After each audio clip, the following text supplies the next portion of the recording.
এক বাংলাদেশি মেয়ে রাস্তা দিয়ে হেঁটে যাওয়ার সময় ইন্ডিয়ান একটা BMW গাড়ি রাস্তায় দেখে সেখানে গিয়ে সে ছবি তুলতে থাকে। ঠিক তখনই সেই গাড়িটির মালিক ইন্ডিয়ান মেয়েটি এসে বাংলাদেশি মেয়েটির চুল ধরে টানে এবং তাকে ভীষণভাবে অপমান করে বলে, কত বড় সাহস, যোগ্যতা ছাড়া আমার গাড়িকে স্পর্শ করিস।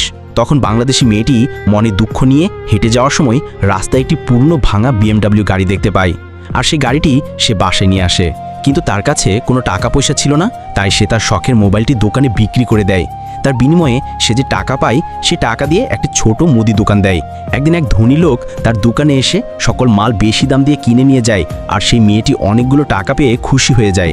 সেই টাকা দিয়ে সে যন্ত্রপাতি কিনে আনে এবং গাড়িটিকে মেরামত করে একেবারে নতুন BMW গাড়ি বানিয়ে ফেলে।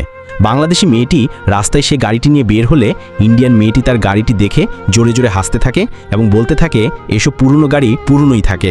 তখনই বাংলাদেশি মেয়েটি রেগে যায় এবং দুজনে মিলে একটি বড় রেসের আয়োজন করে।